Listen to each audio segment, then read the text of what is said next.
जय हिंद, नमस्कार। स्वागत आप सभी का आज के इस महत्वपूर्ण क्लास में। दोस्तों, आज के क्लास में हम बात करेंगे आपके पहले टेस्ट के ऊपर। इसमें टॉप 100 क्वेश्चन जो बिल्कुल आपके एग्जाम ओरिएंटेड हैं उनको सम्मिलित किया गया है और आप पेपर देख के खुद आपको अनुमान लगेगा। आज के क्लास के लिए बेस बनाया गया है पीआईबी को और गवर्नमेंट ऑफ इंडिया के सभी महत्वपूर्ण वेबसाइट्स को और बहुत सारे ऑथेंटिक सोर्सेज को। तो चलिए आज की क्लास को हम शुरू करते हैं अपने पहले प्रश्न के साथ। दोस्तों, आज के टेस्ट का पहला क्वेश्चन आपके सामने है और सभी क्वेश्चन को अटेम्प्ट करने से पहले हमें क्वेश्चन को ध्यान से पढ़ना होता है और सभी ऑप्शंस को ध्यान से पढ़ना होता है। तो इस बात को आप ध्यान में रखेंगे, ठीक है। और मेरे आंसर करने से पहले आप अपनी कॉपी में आंसर करेंगे और या तो फिर कमेंट में आंसर कीजिएगा और लास्ट में अपने नाम के साथ अपना स्कोर भी आप मुझसे साझा करेंगे। तो दोस्तों, पहला क्वेश्चन मैं आपके लिए पढ़ देता हूँ। देखिए, सभी स्टेटमेंट मैं आपके लिए नहीं पढ़ूंगा, स्टेटमेंट आप स्वयं पढ़ेंगे, ठीक है। मैं सिर्फ एक्सप्लेन करते वक्त पढ़ूंगा। तो क्वेश्चन अटेम्प्ट करते वक्त वीडियो को रोक के क्वेश्चन को ध्यान से पढ़िए और इस तरह से जब आप टेस्ट को अटेम्प्ट करेंगे वही सबसे बेस्ट तरीका होगा, ठीक है। तो क्वेश्चन को देखिए। मध्यकालीन भारत के भक्ति आंदोलन और संत परंपरा के जो संदर्भ में निम्नलिखित कथन दिए गए हैं, इनके ऊपर विचार करना है। अब आपके सामने कथन है, वीडियो रोकिए और उसके बाद पढ़ के अटेम्प्ट कीजिए। उसके बाद मैं आंसर एक्सप्लेन करूंगा। उम्मीद करता हूं आपने वीडियो रोका था, क्वेश्चन को अटेम्प्ट किया। अब यहां पे देखिए, मैं सही आंसर की बात करूं तो दोस्तों, इसमें जो आपका सही आंसर है वो है ऑप्शन बी, केवल 2। अब केवल 2 में कौन कौन से स्टेटमेंट करेक्ट हैं? तो दोस्तों, जो दूसरा और तीसरा स्टेटमेंट है ये करेक्ट है, इसको एक्सप्लेन करने की आवश्यकता नहीं है, आप इसको पढ़ लेंगे। जो स्टेटमेंट 1 है ये गलत है। क्यों गलत है और ये क्वेश्चन क्यों महत्वपूर्ण है, आप समझिए। देखिए, जो संत तुकाराम है और मुगल सम्राट जहांगीर, देखने में ये 17वीं शताब्दी के ही हैं, ठीक है। लेकिन जब संत तुकाराम का समय काल 17वीं शताब्दी में स्टार्ट होता है, उस समय जहांगीर का शासन काल समाप्त हो जाता है। कब समाप्त होता है? 1627 में। और इस प्रकार संत तुकाराम और जहांगीर एक ही सदी में होने के बावजूद भी ये समकालीन नहीं थे, ठीक है। तो ये इस क्वेश्चन का इंपॉर्टेंट हिस्सा था और कंफ्यूजिंग पार्ट था, ठीक है। और किसके समकालीन थे ये? तो ये मुगल सम्राट शाहजहां और औरंगजेब की समकालीन थे। ये बात आपको याद रखनी है, ठीक है। तो देखिए, हर एक क्वेश्चन आपके एग्जाम के स्तर का है और ऐसे ही हम पूरे क्वेश्चन को अटेम्प्ट करेंगे, ठीक है। जो बेस्ट तरीका होगा एक टेस्ट को देखने का। उसके बाद देखिए, मैं आपके लिए दूसरा क्वेश्चन आपके सम्मुख लाता हूं, इसको ध्यान से पढ़िए। आपसे प्रश्न है, हाल ही में चर्चा में रहे धरड़ी पोर्टल और रैथु बंधु योजना, ये भूमि सुधारों से जुड़ी हैं, ठीक है। अब जब हम इसको आधुनिक भारत में देखते हैं तो इसी के संदर्भ में ब्रिटिश कालीन भू राजस्व प्रणाली, ठीक है, और उसके प्रस्तावक के साथ सही सुमेलित स्टेटमेंट आपको फाइंड आउट करना है। देखिए, कितना महत्वपूर्ण प्रश्न है। एक क्वेश्चन में ही आपने 2-3 आंसर पा लिए, ठीक है। धरड़ी पोर्टल और रैथु बंधु योजना के बारे में आपने देख लिया, ये भूमि सुधार से जुड़ी हैं, तो ये एक्स्ट्रा इन्फॉर्मेशन है। और टेस्ट को अटेम्प्ट करने से आपको 100 क्वेश्चन के बजाय लगभग दोस्तों 500-600 प्रश्न मिल जाएंगे। इसलिए बिल्कुल ध्यान से अपना दिमाग खोल के बैठिएगा, ठीक है। उसके बाद से देखिए, इसमें जो ऑप्शंस हैं उसमें जो राइट आंसर है आप कमेंट कीजिए। दोस्तों, इसमें जो राइट आंसर है वो है ऑप्शन सी, महलवाड़ी प्रणाली, ठीक है। ये हॉल्ट मैकेंजी जी से संबंधित है, याद रखिएगा। बाकी जो अस्थाई बंदोबस्त है ये लॉर्ड कॉर्नवालिस से संबंधित है और जो रैयतवाड़ी जो प्रणाली है ये थॉमस मुनरो से संबंधित है, ठीक है। तो एक्यूरेसी आप मेंटेन करके चलेंगे, कॉपी में आप प्रिसाइज नोट भी बना लीजिएगा, ठीक है। देखिए, इस टेस्ट का जो केवल आंसर वाला पोर्शन है वो मैं आपको शेयर करूंगा, ठीक है। बाकी क्वेश्चंस नहीं मिलेंगे आपको, आप स्क्रीनशॉट लेके रख लीजिएगा। वैसे भी ये टेस्ट अवेलेबल रहेगा यूट्यूब पे, आप वीडियो फास्ट करके फिर से दोबारा से एग्जाम से पहले अटेम्प्ट कर लीजिएगा, ठीक है। यहाँ पे देखिए अगला क्वेश्चन, इसको आपके लिए पढ़ते हैं। फिजिकल ज्योग्राफी का क्वेश्चन है। समाचारों में रहने वाले निम्नलिखित ज्वालामुखी पर्वतों और उनके स्थान पर विचार करना है, विचार कीजिए। उम्मीद करता हूं आपने वीडियो रोक के विचार कर लिया है। अब इसमें पूछा गया है कौन से जो स्टेटमेंट हैं वो सही सुमेलित हैं। तो दोस्तों, इसमें अगर हम राइट आंसर की बात करें तो आपका राइट आंसर क्या होगा? ऑप्शन डी, ठीक है। यानी कि ये सभी के सभी सही सुमेलित हैं। अब आप एक एक करके पढ़ लीजिएगा। जो माउंट उलाउन है ये पापुआ न्यू गिनी में है, माउंट एटना जो है ये इटली में है, जो कवाह एजेन है ये इंडोनेशिया में है, और जो फुइगो ज्वालामुखी है ये 2024-25 में समाचारों में थी, इसलिए ये प्रश्न बना है। ठीक है, तो याद रखेंगे तो एग्जाम में आपको दिक्कत नहीं होगी, बाकियों से बेहतर करेंगे। ठीक है, अगला प्रश्न इसको ध्यान से पढ़िए। ग्रैंड इथियोपियन रेनेसा डैम, ठीक है, ये चर्चा में थी। ठीक है, और इसकी वजह से ब्लू नील और व्हाइट नील, ठीक है, इंपॉर्टेंट हो जाती हैं एग्जाम के लिए। तो आपसे प्रश्न है, ग्रैंड इथियोपियन रेनेसा डैम के कारण चर्चा में रहने वाली ब्लू नील और व्हाइट नील के संदर्भ में निम्नलिखित कथनों पर विचार कीजिए। अब आपके सामने है कथन। चलिए, आपने विचार कर लिया होगा और आपने आंसर कर लिया होगा। देखिए, मैंने आपको पहले ही बोला है, वीडियो रोक के क्वेश्चन को अटेम्प्ट कीजिए, फिर आप आगे बढ़िए। और देखिए, मुझे ना बहुत लंबा वीडियो नहीं करना है, इसलिए मैं तो बोल के आंसर एक्सप्लेन करूंगा। ठीक है, लेकिन वीडियो को रोक के अटेम्प्ट करने की जिम्मेदारी आपकी है। इसमें दोस्तों राइट आंसर की अगर मैं बात करूं तो इसमें जो आपका स्टेटमेंट 3 है ना, ये गलत है, और ये आपके स्टेट पीसीएस और यूपीएससी में स्टेटमेंट पूछा जा चुका है। ठीक है, और इस प्रकार से स्टेटमेंट 1 और 2 करेक्ट हो जाता है, यानी कि इसमें आपका ऑप्शन ए सही है। ठीक है, तो चौथे प्रश्न का आंसर आपने जान लिया। अब यहाँ पे देखिए, ब्लू नील जो है इसका उद्गम इथियोपिया के ताना झील से होता है। बाकी जो व्हाइट नील और ब्लू नील हैं इनका संगम, यानी ये दोनों आपस में मिलती हैं खार्तूम में। खार्तूम जो है वो सूडान में है। ठीक है, और सूडान बहुत चर्चा में था अपनी अराजकता की वजह से और वहाँ पे जो पॉलिटिकल अनस्टेबिलिटी की वजह से। ठीक है, तो ये प्रश्न आपके लिए इस दृष्टिकोण से भी महत्वपूर्ण हो जाता है। आपसे जो ग्रैंड इथियोपियन रेनेसा डैम है इसके बारे में भी प्रश्न बन जाता है, ये नील नदी पर है, तो ये भी महत्वपूर्ण हो गया। ठीक है, चलिए अगला प्रश्न देखिए क्या है। देखिए, मैंने आपको बताया ना, सारे प्रश्न एकदम बिल्कुल आपके एग्जाम के दृष्टिकोण से ना बिल्कुल हीरा है, हीरा। ठीक है, क्योंकि करेंट अपडेटेड और बिल्कुल मॉडिफाइड क्वेश्चंस हैं। अगला प्रश्न देखिए क्या है। वर्ष 2024-25 में जोड़े गए रामसर स्थलों के बारे में निम्नलिखित कथनों पर विचार कीजिए। अब कीजिए आप। उम्मीद करता हूं आपने कर लिया है, आंसर भी आपने अपने कॉपी में लिख लिया है। ठीक है, तो इसमें दोस्तों अगर हम राइट स्टेटमेंट की बात करें तो ऑप्शन बी आपका करेक्ट होता है, क्योंकि इसमें पूछा है कितने सही हैं, तो केवल 2, और वो कौन कौन से। देखिए, स्टेटमेंट तो 3 है, तो इसमें एक तो कोई गलत होगा, तो गलत कौन सा है। तो दोस्तों इसमें गलत जो है ये है आपका दूसरा वाला स्टेटमेंट।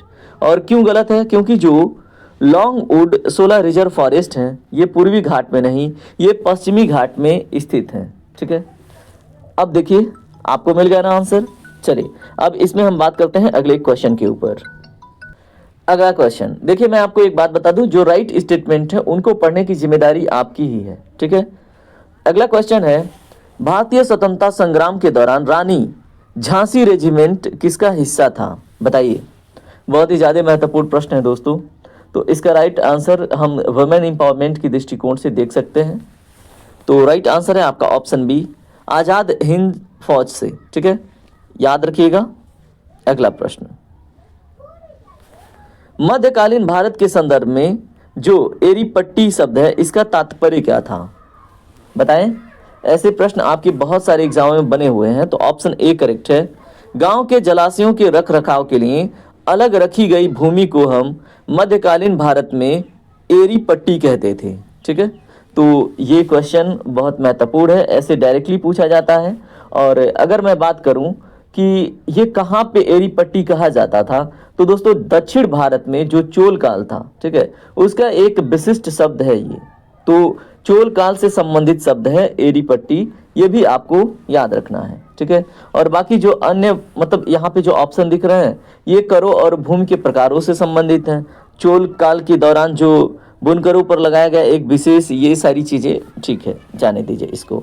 बाकी ब्राह्मणों को मतलब दी गई भूमि ब्रह्मदेव ये नहीं है। ठीक है, चलिए अगले प्रश्न के ऊपर बात करते हैं।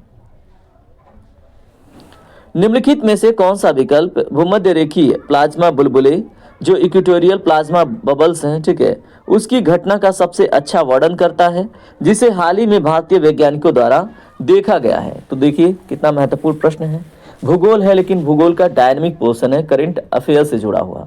अब स्टेटमेंट पढ़ के अपना राइट आंसर कीजिए, फिर मैं आंसर आपको बता देता हूं। दोस्तों क्वेश्चन नंबर 8 का जो राइट आंसर है ऑप्शन ए है। आयन मंडल में कम घनत्व वाली आयनित गैस के जो पॉकेट हैं, जो जीपीएस संकेतों को बाधित करती हैं, ठीक है, उनको हम इक्वेटोरियल प्लाज्मा बबल्स के रूप में देखते हैं। ठीक है, तो कितना इंटरेस्टिंग और कितना सॉलिड क्वेश्चन है, और ये क्वेश्चन आपके एग्जाम के लिए ना बहुत ज़्यादा रिलीवेंट है। ठीक है, बाकी अन्य स्टेटमेंट के बारे में आपको पता है, आप पढ़ लीजिएगा। अगला क्वेश्चन देखिए क्या है। विजयनगर साम्राज्य के संदर्भ में निम्नलिखित कथनों पर विचार करना है। अब आप कीजिए। तो दोस्तों इसमें जो ऑप्शन है वो केवल बी करेक्ट है, इसमें केवल 2 और 3 स्टेटमेंट करेक्ट हैं। अब स्टेटमेंट 1 गलत क्यों है?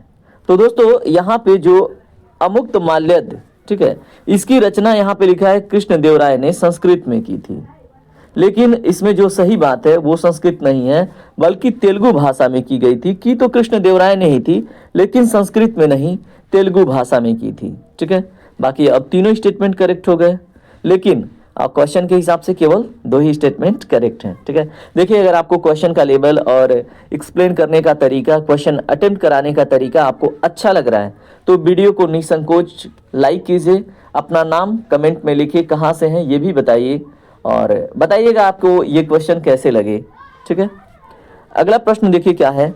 दक्षिण अमेरिका में जो लिथियम त्रिकोण है उसके संदर्भ में कौन से देश इस क्षेत्र का हिस्सा है? तो दोस्तों दिए गए ऑप्शन में आप राइट आंसर ट्रिक कीजिए। अगर आपने ये क्वेश्चन, ये डायनेमिक पोर्शन अगर आपने द हिंदू में पढ़ा हो तो राइट आंसर है इसमें दोस्तों ऑप्शन बी, अर्जेंटीना, बोलिविया और चिली। ठीक है, तो ये लिथियम त्रिकोण के संदर्भ में सही देश हैं, याद रखेंगे, और ये दक्षिण अमेरिका के देश हैं, अर्जेंटीना, बोलिविया और चिली। ठीक है, चलिए बात करते हैं अगले प्रश्न पे, इसको ध्यान से देखिए। दोस्तों क्वेश्चन नंबर 11 आपके सामने है, अब इसको ध्यान से पढ़िए। आधुनिक इतिहास में 1884 का जो रखमाबाई मामला है वो मुख्य रूप से किससे संबंधित था? आपके सामने ऑप्शन है, पढ़िए ध्यान से। तो दोस्तों इसका जो राइट आंसर है वो है आपका ऑप्शन बी, केवल 2 और 3 इसमें जो स्टेटमेंट हैं। ठीक है, अब इनका ही उपयोग करके आपने सही चूज किया है आंसर। ठीक है, अब देखिए, अब इसमें जो इनकरेक्ट है वो है स्टेटमेंट 1। ठीक है, अब क्यों है? तो दोस्तों जो रखमाबाई मामला था वो मुख्य रूप से महिलाओं के शिक्षा के अधिकार से संबंधित नहीं था। वो किससे था? वो वैवाहिक अधिकारों और सहमति की उम्र पर था। ठीक है, शिक्षा उनका व्यक्तिगत संघर्ष था, लेकिन मुकदमे का मुख्य विषय ये नहीं था। ठीक है, तो याद रखेंगे किससे संबंधित था? वैवाहिक अधिकारों और सहमति, ठीक है, कि उनके किस उम्र में उनकी मतलब शादी होनी चाहिए, इस विषय को लेकर था। बाकी सहमति की आयु ये बिल्कुल सही है और वैवाहिक अधिकार बिल्कुल सही है। तो ये चीज़ें आपने देख ली, और ये प्रश्न बहुत महत्वपूर्ण है, आपसे पूछा जा सकता है। ठीक है, अगला प्रश्न देखिए क्या है। जो हिमालयी हिमनद झीलें हैं उनके संबंध में आपको दिए गए कथनों पर विचार करना है, तो विचार कीजिए। विचार कर लिया आपने? चलिए अब आंसर की बात करें तो इसमें जो ऑप्शन बी है वो करेक्ट है। ठीक है, केवल 1 और 2 स्टेटमेंट हैं वो करेक्ट है। बाकी जो ग्लोफ है, GLOF है, कि घटनाएं केवल भूकंपीय गतिविधियों के कारण होती हैं, ये स्टेटमेंट गलत है। ठीक है, ये केवल भूकंप की मतलब गतिविधियों के कारण नहीं, अत्यधिक वर्षा या ग्लेशियर की तेजी से पिघलने से भी हो सकता है। ठीक है, तो याद रखेंगे। चलिए यहाँ पे आगे बढ़ने से पहले एक बात और भी ध्यान में रखनी होगी, जो ग्लोफ है इसका फुल फॉर्म भी पूछा जा सकता है, तो ग्लेशियर लेक आउटबर्स्ट फ्लड कहते हैं इसको। ठीक है, तो ये भी याद रखिएगा। ठीक है, क्वेश्चन नंबर 13 आपके सामने है, इसको ध्यान से पढ़िए। मध्यकालीन सूफी संतों के संदर्भ में जो खानकाह है, ये शब्द का अर्थ क्या है? तो दोस्तों बहुत महत्वपूर्ण प्रश्न है, और आपसे प्रश्न अगर बने तो इसमें ऑप्शन जो है बी करेक्ट है। ठीक है, एक सराय या आश्रम जहाँ सूफी संत रहते थे और शिक्षा देते थे, उसको हम क्या कहते थे? खानकाह। ठीक है, और ऐसे प्रश्न यूपीएससी का बड़ा फेवरेट हो जाता है और यूपीएससी पूछता है ऐसे प्रश्नों को, ठीक है। तो आप याद रखेंगे। चलिए इसमें हम बात करते हैं अगले प्रश्न के ऊपर। निम्नलिखित जो जलडमरू मध्य है यानी स्टेट्स हैं और उनके द्वारा जोड़े जाने वाले जल निकायों के युग्मों में से कौन सा सही सुमेलित है, बताइए। क्वेश्चन नंबर 14 का राइट आंसर है दोस्तों ऑप्शन डी 1, 2 और 3, ठीक है। यानी कि आपके तीनों के तीनों करेक्ट हैं, सही सुमेलित हैं, ठीक है। अब यहाँ पे देखिए जो हारमुज जलडमरू मध्य है ये फारस की खाड़ी और ओमान की खाड़ी के बीच में है। बाबा अल ममदेव ये लाल सागर और अदन की खाड़ी के बीच में है। जो कच्छ जलडमरू मध्य है ये काला सागर और अजोर सागर के मध्य है, ठीक है। अगला प्रश्न देखें। कैबिनेट मिशन योजना 1946 ने प्रस्ताव दिया था, क्या प्रस्ताव दिया था आप मुझे बताएं। तो दोस्तों उम्मीद करता हूं प्रश्न आपने पढ़ लिया है। ऑप्शन ए करेक्ट है। अब इनमें 1 और 2 करेक्ट हैं। भारत के लिए एक त्रिस्तरीय प्रशासनिक संरचना की बात करी थी। उसके बाद विदेशी मामले, रक्षा और संचार तक सीमित शक्तियों वाला एक कमजोर केंद्र, इसके बारे में बात थी, ठीक है। बाकी भारत और पाकिस्तान में विभाजन इसकी देन नहीं थी, याद रखिएगा, ठीक है। तो इस तरह से आपने देख लिया।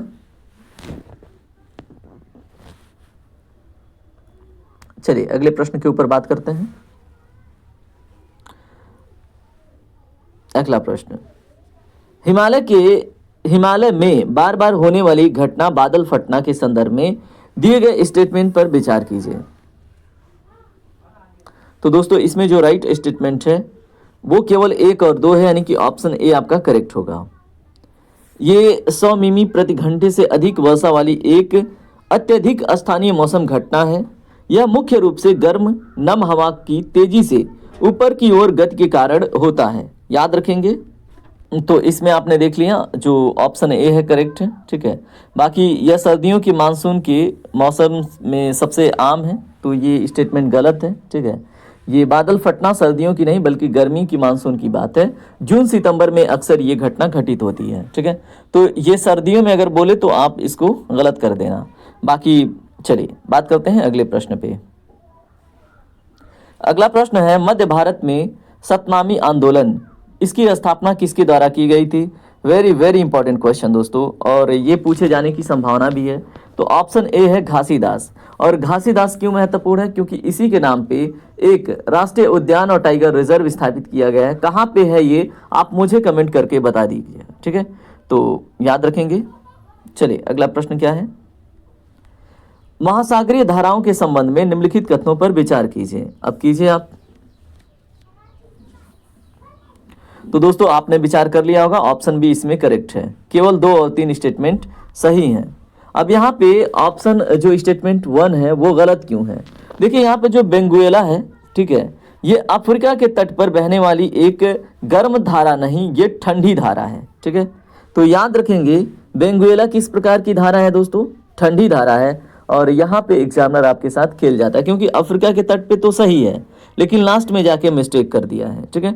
इसीलिए मैं कहता हूँ क्वेश्चन को ध्यान से पढ़ना है, क्वेश्चन के प्रत्येक हिस्से को पढ़ना है, ठीक है। अगला प्रश्न, जो अराल सागर है जो काफी सिकुड़ गया है, किन देशों के बीच स्थित है। अभी देखिए ये स्टेट पीसीएस में पूछा हुआ प्रश्न था, ठीक है। तो आपसे भी पूछा जा सकता है। तो इसमें राइट आंसर है आपका ऑप्शन ए कजाकिस्तान और उज्बेकिस्तान, ठीक है। अगला प्रश्न दोस्तों क्वेश्चन नंबर 20 देखिए क्या है। भक्ति संत रामानुज, इनके संदर्भ में कुछ स्टेटमेंट हैं, उनके ऊपर विचार करना है और उसके बाद आंसर करना है। और देखिए 1000वीं जयंती हाल ही में मनाई गई थी, इसलिए ये प्रश्न इंपॉर्टेंट है एग्जाम के दृष्टिकोण से, ठीक है। तो आपने स्टेटमेंट पढ़ लिए, आंसर कर दिया। चलिए इसका जो राइट आंसर है दोस्तों वो है ऑप्शन ए। इसमें देखिए वो विशिष्ट द्वैतवाद के दर्शन के प्रचारक थे, ये बिल्कुल सही बात है। उसके बाद उनका मानना था कि जो मोक्ष है यानी साल्वेशन है उसको तीव्र भक्ति के माध्यम से प्राप्त किया जा सकता है, ये भी सही बात है। लेकिन वो चोल राजा जो राजराज प्रथम थे उनके समकालीन नहीं थे, बल्कि रामानुज का जो समय काल था वो 1017 से 1187 था। और जो राजराजा प्रथम थे वो 985 से 1014 के समय में थे और इनका समयकाल बीत गया था। तो इस तरह से आप उनका समयकाल भी याद रखेंगे। क्वेश्चन नंबर 21 देखिए, पॉलिटी से बना है। राज्य के नीति निर्देशक तत्वों यानी डीपीएसपी के संदर्भ में हाल ही में समान नागरिक संहिता की चर्चा आलोक में उसके मतलब समान नागरिक संहिता के संदर्भ में स्टेटमेंट है और डीपीएसपी के कॉन्टेक्स्ट में है। तो स्टेटमेंट को ध्यान से देखिए और राइट आंसर करने का प्रयास कीजिए। स्टेटमेंट आपने पढ़ लिया, बहुत अच्छी बात है। अब राइट आंसर क्या होगा? तो दोस्तों इसमें ऑप्शन सी करेक्ट है, तीनों स्टेटमेंट बिल्कुल करेक्ट हैं। देखिए अनुच्छेद 44 जो है वो राज्य को पूरे भारत में नागरिकों के लिए एक समान नागरिक संहिता सुनिश्चित करने का निर्देश देता है, बिल्कुल सही बात है। डीपीएसपी न्यायालय द्वारा प्रवर्तनीय नहीं है, ये भी सही बात है, लेकिन देश के शासन में इसका मौलिक भूमिका है। कोई भी जैसे योजना वगैरह बनती है तो इसको ध्यान में रखा जाता है। बाकी अनुच्छेद 37 जो है ये स्पष्ट करता है कि इन सिद्धांतों को लागू करना राज्य का कर्तव्य होगा। ठीक है, तो ये तीनों के तीनों स्टेटमेंट दोस्तों आपके करेक्ट हो जाते हैं और ये बात आपको याद रखनी है। ठीक है, अगला प्रश्न देखिए क्या है। भारतीय संविधान की जो 10वीं अनुसूची है जो एंटी डिफेक्शन लॉ के बारे में बात करती है, हाल ही में ये राजनीतिक घटनाक्रम को देखते हुए इंपॉर्टेंट है और उसके संदर्भ में कुछ स्टेटमेंट हैं। अब इन स्टेटमेंट को ध्यान से पढ़िए और आंसर करने का प्रयास कीजिए। दोस्तों क्वेश्चन नंबर 22 का राइट आंसर है ऑप्शन बी, केवल दूसरा स्टेटमेंट इसमें करेक्ट है। ठीक है, अब इसमें देखिए जो स्टेटमेंट 1 और स्टेटमेंट 3 ये गलत क्यों है भाई, ये भी तो जानकारी आपको होनी चाहिए ना। तो अगर हम बात करें, सदन का अध्यक्ष दल बदल के आधार पर अयोग्यता के प्रश्न पर निर्णय लेने हेतु समय सीमा के लिए बाध्य है। ठीक है, तो स्टेटमेंट 1 आपका गलत है क्योंकि संविधान में अध्यक्ष के लिए कोई निश्चित समय सीमा नहीं है। उसके बाद जो तीसरा स्टेटमेंट है ये भी गलत है। अब ये क्यों गलत है, इसमें क्या है, जो मनोनीत सदस्य शपथ लेने के 6 महीने के भीतर किसी दल में शामिल होने पर अयोग्य हो जाते हैं। तो दोस्तों अगर हम यहाँ पे बात करें, जो मनोनीत सदस्य हैं वो 6 महीने के भीतर शामिल हो सकता है लेकिन बाद में शामिल होने पर अयोग्य होता है, ये बात आपको याद रखना है। ठीक है, चलिए अब हम बात करते हैं अगले प्रश्न पे। कला और संस्कृति के संदर्भ में ये प्रश्न है। हाल ही में जो होयसल मंदिर है, ठीक है, होयसल मंदिर से, ठीक है, मंदिर नहीं मंदिरों, ठीक है, उनको यूनेस्को की विश्व धरोहर विश्व विरासत सूची में शामिल किया गया है। इनसे संबंधित जो कथन है उसके ऊपर विचार करना है। तो बताइए, विचार कीजिए। तो दोस्तों इसमें राइट आंसर है ऑप्शन सी, केवल 1 और 3 जो है इसमें करेक्ट हैं। ये मंदिर अपनी तारांकित योजना और साबुन के पत्थर, ठीक है, यहाँ पे सोप स्टोन इनको कहते हैं, के उपयोग के लिए जाने जाते हैं और इन मंदिरों की दीवारों पर जटिल नक्काशी और बारीक आभूषणों का प्रदर्शन किया गया है। ठीक है, तो स्टेटमेंट 1 और 3 करेक्ट है आपका। और बेलूर और जो हलेवीडू के मंदिर हैं ये पूरी तरह से द्रविड़ शैली में निर्मित हैं, ये बात गलत है क्योंकि ये मंदिर वैसा शैली के हैं न कि शुद्ध द्रविड़ शैली के। तो याद रखेंगे बेलूर और जो हलेवीड है, ठीक है, तो इनके मंदिर जो हैं ये किसमें हैं दोस्तों, वैसा शैली में। चलिए बात करते हैं अगले प्रश्न पे। अगला प्रश्न है वन्य जीव संरक्षण अधिनियम 1972 में, ठीक है, हाल ही में संशोधन के संदर्भ में निम्नलिखित कथनों पर विचार करना है, महत्वपूर्ण है, बताइए, विचार कीजिए। तो दोस्तों इसमें राइट आंसर है ऑप्शन सी, तीनों के तीनों स्टेटमेंट इसमें करेक्ट हैं। संशोधन ने अनुसूचियों की संख्या को घटाकर अब 6 से कितना कर दिया है, 4। ठीक है, तो अब वाइल्ड लाइफ प्रोटेक्शन एक्ट 1972 में जहां पहले 6 शेड्यूल थे अब 4 हो गए हैं। हाथियों के धार्मिक उद्देश्यों के लिए जो स्थानांतरण है या परिवहन है उसकी जो अनुमति है अब मुख्य वन जीव वार्डन द्वारा दी जा सकती है। ठीक है, और जो आक्रामक विदेशी प्रजातियां हैं, ठीक है, उनके नियंत्रण के लिए केंद्र सरकार को शक्तियां अब दी गई हैं, ये भी आपको याद रखना है इस अमेंडमेंट में। अगला प्रश्न देखिए क्या है आपसे, इलेक्शन कमीशन की नियुक्तियों पर हालिया सुप्रीम कोर्ट के फैसले और नए अधिनियम के संदर्भ में विचार करना है। विचार कीजिए, वीडियो रोकिए। चलिए आपने विचार कर लिया है ऐसा मैं मान के चलता हूं। इसमें राइट आंसर है दोस्तों ऑप्शन ए। इसमें जो स्टेटमेंट 1 है और 3 है ये करेक्ट है। स्टेटमेंट 2 इनकरेक्ट है। ठीक है, अब इस चयन समिति में प्रधानमंत्री, लोकसभा में विपक्ष के नेता और भारत के मुख्य न्यायाधीश शामिल होंगे। ये बात इसमें गलत है। ठीक है, क्यों गलत है? क्योंकि अगर हम इसमें सही में बात करें तो चयन समिति में सीजीआई शामिल नहीं है। ठीक है, उनके स्थान पर एक कैबिनेट मंत्री होता है, ये बात आपको याद रखना है। ठीक है, बाकी चीजें सही हैं। प्रधानमंत्री लोकसभा के विपक्ष के नेता होते हैं और यहाँ पे एक कैबिनेट मंत्री होता है, ये बात आपको याद रखना है। ठीक है, तो ये बड़ा इंपॉर्टेंट हो गया क्वेश्चन और आप याद रखेंगे। चलिए, यहाँ किसके रेस्पेक्ट में? चीफ इलेक्शन कमिश्नर और अदर इलेक्शन कमिश्नर के संदर्भ में है और ये एक्ट 2023 का है और इम्पॉर्टेंट है। चलिए बात करते हैं बाकी अन्य स्टेटमेंट क्यों करेक्ट हैं, ये आप पढ़ लीजिएगा। अगला प्रश्न, वायु गुणवत्ता सूचकांक के संदर्भ में निम्नलिखित में से किन प्रदूषकों को इसमें शामिल किया जाता है? स्टेटमेंट पढ़िए और राइट आंसर कीजिए। तो दोस्तों इसमें राइट आंसर है ऑप्शन ए। ठीक है, इसमें ऑप्शन ए करेक्ट है क्योंकि इसमें जो पार्टिकुलेट मैटर PM 2.5 और PM 10 है उनको इंक्लूड किया जाता है। उसके बाद दोस्तों इसमें ओजोन को भी इंक्लूड किया जाता है, कार्बन मोनोऑक्साइड को भी इंक्लूड किया जाता है, कार्बन डाइऑक्साइड को कंसिडर नहीं किया जाता है। ठीक है, और इसमें आपको अमोनिया को कंसिडर किया जाता है। ठीक है, तो याद रखेंगे, बहुत महत्वपूर्ण प्रश्न बनेगा और इस तरह से आपको देख के चलना है। ठीक है, और कार्बन डाइऑक्साइड एक जो एयर क्वालिटी इंडेक्स है उसका हिस्सा नहीं है। ठीक है, ये ग्लोबल वार्मिंग गैस है और ये स्थानीय वायु प्रदूषक नहीं इसको माना जाता है। ठीक है, चलिए बात करते हैं अगले प्रश्न के ऊपर। ये सिर्फ एयर क्वालिटी इंडेक्स के कॉन्टेक्स्ट में मैंने बात की है, ऐसा नहीं है कि नहीं माना जाता। ठीक है, नेशनल ग्रीन ट्रिब्यूनल की बात करें, इसके बारे में कुछ स्टेटमेंट है, आपको पढ़ना है और आंसर करना है। तो दोस्तों इसमें राइट आंसर है केवल 2। ठीक है, तो कितने स्टेटमेंट सही हैं? केवल 2। और इसमें देखिए यानी कि 2 स्टेटमेंट इसमें करेक्ट हैं, तो कौन सा वाला गलत है? अब बताएं, इसका राइट आंसर होगा दोस्तों, इसमें जो स्टेटमेंट 1 है वो गलत है।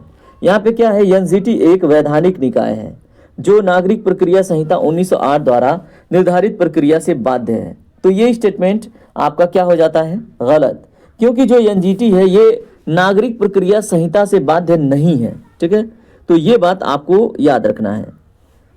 और यहाँ पे चलिए बाध्य यहाँ पे लिखा था तो ये बाध्य नहीं है, इसलिए ये आपका स्टेटमेंट गलत हो गया। ठीक है, और ये प्राकृतिक न्याय पर आधारित है। किस न्याय पे दोस्तों आधारित है? प्राकृतिक न्याय पे। ठीक है, चलिए, और बाकी तो आपके करेक्ट हैं। प्राकृतिक न्याय के सिद्धांत और इसके आदेशों के विरुद्ध अपील सीधे सर्वोच्च न्यायालय में की जा सकती हैं। ठीक है, तो ये दोनों स्टेटमेंट आपके सही हो जाते हैं। अगला प्रश्न देखिए, जो अमूर्त सांस्कृतिक विरासत है, इंटेंजिबल कल्चर हेरिटेज है, इसको यूनेस्को सूची में हाल ही में भारत के किस लोक नृत्य को इसमें शामिल किया गया है? तो दोस्तों यूनेस्को हेरिटेज लिस्ट में, ठीक है, जो भारत की एक इंटेंजिबल जिसे छुआ नहीं जा सकता उस संस्कृति को सम्मिलित किया गया है, तो निम्नलिखित में से किसको? तो इसमें राइट आंसर है ऑप्शन ए, गरबा नृत्य को। ठीक है, याद रखिएगा। अगला प्रश्न देखिए क्या है। संसदीय विशेषाधिकार की बात है, उसके संदर्भ में हाल ही में चर्चा में रहे सुप्रीम कोर्ट के 7 जजों के फैसलों के आलोक में निम्नलिखित कथनों पर विचार करना है। देखिए सारे क्वेश्चन डायनेमिक हैं। ठीक है, और ऐसे ही क्वेश्चन आपके एग्जाम में देखने को मिलेंगे।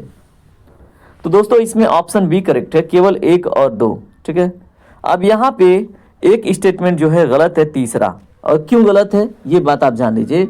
अगर हम यहाँ देखें, यह छूट सदन के भीतर की गई आपराधिक गतिविधियों पर भी लागू होती है। ठीक है, तो अगर मैं इसके आलोक में जो राइट कॉन्टेक्स्ट की बात करूं तो विशेषाधिकार का मतलब कानून का उल्लंघन या आपराधिक गतिविधियों की छूट नहीं है। ठीक है, और इसमें रिश्वत भी इंक्लूडेड है, तो इन सबों से छूट नहीं है विशेषाधिकार का मतलब, याद रखेंगे। ठीक है, उसके बाद बाकी सांसद और विधायक रिश्वत लेने के मामले में अभियोजन से छूट का दावा नहीं कर सकते। संविधान का अनुच्छेद 105(2) जो है वो सांसदों को सदन में दिए गए किसी भी भाषण या वोट के लिए पूर्ण सुरक्षा प्रदान करते हैं, वही है विशेषाधिकार। ठीक है, बाकी स्टेटमेंट 3 करेक्ट नहीं है।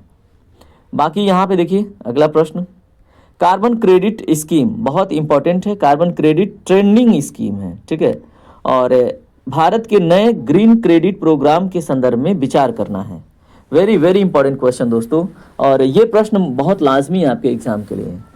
तो इसमें राइट आंसर की बात करें तो इसमें 2 स्टेटमेंट करेक्ट हैं, ठीक है, और इसमें कौन सा एक ऐसा स्टेटमेंट है जो इनकरेक्ट है वो आप फाइंड आउट कीजिए। तो दोस्तों इसमें अगर हम बात करें एक की, यानी कि स्टेटमेंट 1 की, ये आपका करेक्ट नहीं है। यहाँ पे क्या लिखा है, ग्रीन क्रेडिट प्रोग्राम केवल कार्बन उत्सर्जन को कम करने तक सीमित है, बल्कि केवल ये कार्बन उत्सर्जन को मतलब कम करने तक सीमित नहीं है, ये जल हुआ, कचरा हुआ और जो वनीकरण है ऐसे कार्यों के लिए भी है, ठीक है। तो ग्रीन क्रेडिट जो है ये कार्बन के अलावा जल, कचरा और फॉरेस्टेशन यानी कि वनीकरण के लिए भी है, ठीक है। तो याद रखेंगे। अब तीनों स्टेटमेंट आपको पता चल गया कैसे करेक्ट हो गया। बाकी तो क्वेश्चन के हिसाब से 2 ही स्टेटमेंट करेक्ट हैं, ठीक है, क्योंकि देखिए जो पर्यावरण संरक्षण अधिनियम 1986 के तहत अधिसूचित है ये भी सही है, और जो कार्बन क्रेडिट ट्रेनिंग स्कीम है ये इसका उद्देश्य जल संरक्षण, वनीकरण और पर्यावरणीय कार्यों के लिए बाजार आधारित प्रोत्साहन प्रदान करना है, ठीक है।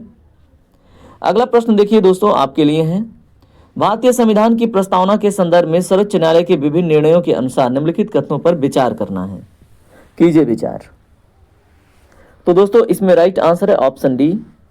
इसमें तीनों के तीनों स्टेटमेंट आपके क्या हैं, करेक्ट हैं, ठीक है। तो अब देखिए जब तीनों करेक्ट हो गए तो बहुत ज़्यादा एक्सप्लेन करने की आवश्यकता पड़ती नहीं है, ठीक है। तो आप तीनों को देख लीजिएगा। बेरूबाड़ी जो मामला है यूनियन मामला 1960 का है, इसमें न्यायालय ने क्या कहा था कि प्रस्तावना संविधान का हिस्सा नहीं है, बिल्कुल ये बात सही है। केशवानंद भारती मामला 1973 में इसे संविधान का अभिन्न अंग माना गया था, ये भी बिल्कुल करेक्ट है। और प्रस्तावना को केवल एक ही बार अभी तक संशोधित किया गया है, 42वें संविधान संशोधन 1976 में, ठीक है। तो अगर आप पॉलिटी अच्छे से पढ़ रहे हैं ना तो ये क्वेश्चन आपके लिए बहुत आसान था। राष्ट्रीय मानवाधिकार आयोग के बारे में प्रश्न है, उसके संदर्भ में स्टेटमेंट है, आपको विचार करना है, कीजिए। तो दोस्तों क्वेश्चन नंबर 32 का जो राइट आंसर है वो केवल और केवल ऑप्शन ए है, यानी कि केवल तीसरा स्टेटमेंट इसमें करेक्ट है। अब यहाँ पे बाकी 2 स्टेटमेंट आपके इनकरेक्ट हैं। क्यों इनकरेक्ट हैं, इसके लिए भाई तर्क तो होना चाहिए ना, तो बताइए क्यों इनकरेक्ट हैं। तो देखिए अगर हम बात करें स्टेटमेंट 1 की, इसके अध्यक्ष केवल भारत के सेवानिवृत्त मुख्य न्यायाधीश ही हो सकते हैं, ये बात आपका गलत है। अब कोई भी रिटायर्ड जज अध्यक्ष बन सकता है, ये न्यू अपडेट है। तो याद रखेंगे ये पहले का कॉन्टेक्स्ट था, अब ये अपडेट कर लीजिएगा डाटा, ठीक है।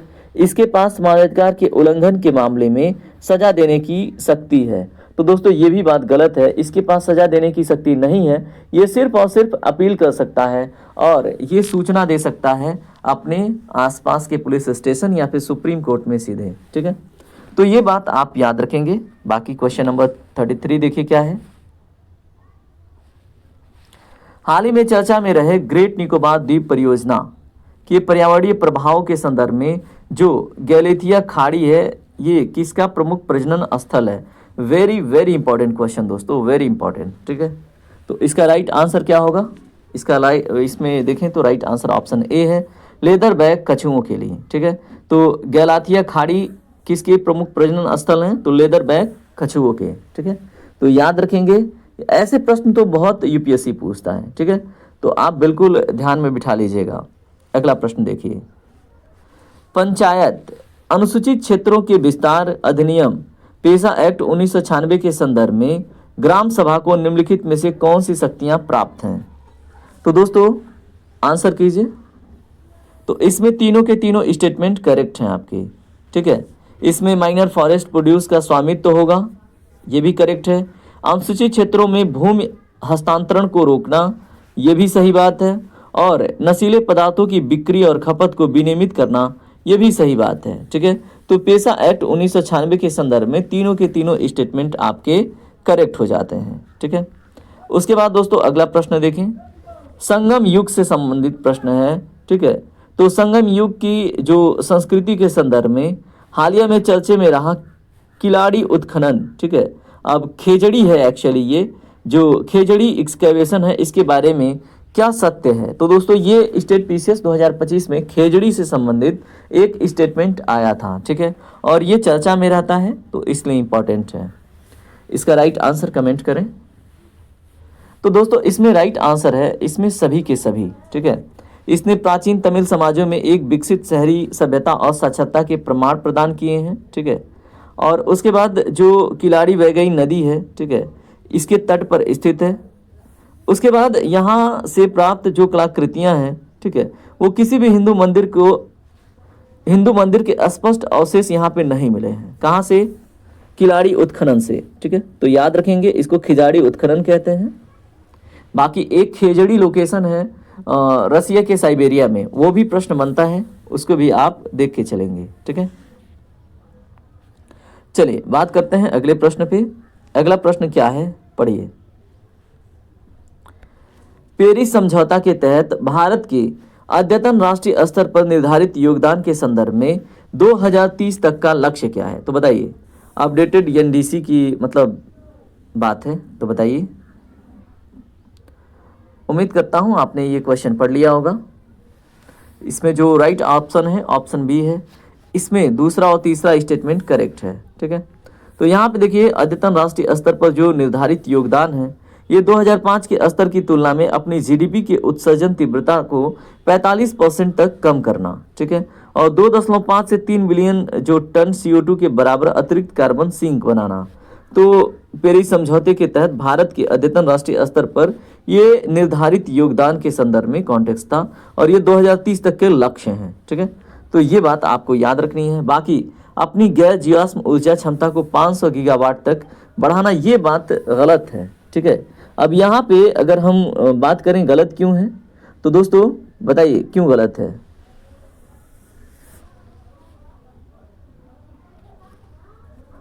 इसकी जिम्मेदारी मैं आपके ऊपर छोड़ता हूँ, आप बताएंगे क्यों गलत है, ठीक है।